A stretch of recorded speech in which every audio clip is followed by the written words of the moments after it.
విశ్వ హిందూ పరిషత్ ఆధ్వర్యంలో జనవరి 5వ తేదీన విజయవాడలో జరిగే హైందవ శంఖారావం భారీ బహిరంగ సభను విజయవంతం చేసేందుకు కాకినాడ నుండి 30,000 మందిని తరలించేందుకు అన్ని ఏర్పాట్లు చేస్తున్నట్లు విశ్వ హిందూ పరిషత్ కాకినాడ జిల్లా అధ్యక్షులు రవిశంకర్ పట్నాయక్ తెలిపారు. కాకినాడ గాంధీనగర్లో గల విశ్వ హిందూ పరిషత్ జిల్లా కార్యాలయంలో మండల స్థాయి సమావేశం జరిగింది. పరిషత్ సీనియర్ నాయకులు గరిమెళ్ల అన్నపూర్ణయ్య శర్మ పర్యవేక్షణలో జరిగిన కార్యక్రమంలో కాకినాడ జిల్లా అధ్యక్షులు రవిశంకర్ పట్నాయక్ ఇతర సభ్యులతో కలిసి కరపత్రం ఆవిష్కరణ కార్యక్రమాన్ని నిర్వహించారు.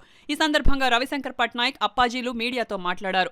ఈ కార్యక్రమంలో రెడ్నం రాజా, ఉదయ బానోజీరావు, కొమ్మూరి శ్రీనివాసరావు, శ్రీ కృష్ణవేణి, సురేష్, రవివర్మ, బచ్చు మహాలక్ష్మి, సుబ్రహ్మణ్యం, అచ్యుత రామారావు, శ్రీకృష్ణ, ఫణీంద్ర, పాలూరి సుబ్బారావు, ఆర్ఎస్ఎస్ గోపాలస్వామి, అప్పాజీ పలువురు సభ్యులు పాల్గొన్నారు. మంచి వాతావరణంలో ఒక విశ్వ హిందూ పరిషత్తో పాటు రాష్ట్రీయ స్వయం సేవకు, అలాగే భారతీయ జనతా పార్టీ, అలాగే మరి సేవికా సమితి, ఇంకా బజరంగ దళ, ఇంకా అనేక రకములైన సంస్థలు, ధర్మరక్షణ సంస్థలన్నీ కూడా వివిధ క్షేత్రాలు దీంట్లో కలిసి ఈ కార్యక్రమాన్ని దిగ్విజయంగా చేయడానికి మరి విజయవాడలో మహాశంఖారావానికి అనేక విశేషమైన జనాలను అక్కడికి తరలించడానికి ఏర్పాట్లు జరుగుతున్నాయని చెప్పేసి ప్రతి హిందువు కూడా దీంట్లో భాగస్వామి అవ్వాలని చెప్పి మీ ఇంటికి వస్తాము, స్టిక్కర్లు పట్టుకొస్తాము, స్టిక్కర్ని మీ ఇంటికి అంటించుకోవాలి, కరపత్రాలు మీ ఇంట్లో ఇస్తాము. అలాగే మీ మద్దతును తెలియజేస్తూ దీనికి అందరూ కూడా హిందూ అన్న ప్రతి ఒక్కరు కూడా ఈ మహాశంఖారావంలో వచ్చి వారి యొక్క నినాదాలని అక్కడ చెప్పాలి, డిమాండ్లన్నిటికీ కూడా మరి మద్దతును పలకాలని చెప్పేసి నేను ఈ జిల్లా కన్వీనర్గా కోరుతున్నాను. ఆంధ్ర రాష్ట్రంలో మొట్టమొదటిసారిగా, భారతదేశంలో మొట్టమొదటిసారిగా హిందువులందరినీ ఐక్యం చేసి హిందూ శంఖారావం అనే సభ జరగబోతుంది.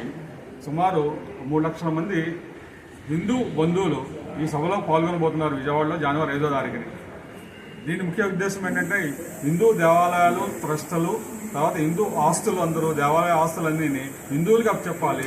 గవర్నమెంట్ నుంచి, పెత్తనం నుంచి బయటకు తీసుకొచ్చి దీని సమగ్రంగాను యొక్క హిందూ ఆచారం ప్రకారం దేవాలయం నడపాలని పవిత్రంగాను, అలాగే పూర్వం గురుకులాలు ఎలా ఉండేవో సమాజ వృద్ధి కోసం, హిందూ వృద్ధి కోసం ఈ దేవాలయాలు పనిచేసే విధంగాను హిందువులకు అప్పచెప్పి ట్రస్టులకు అప్పచెప్పాలనే ముఖ్య ఉద్దేశంతో ఈ కార్యక్రమం నడుస్తుంది.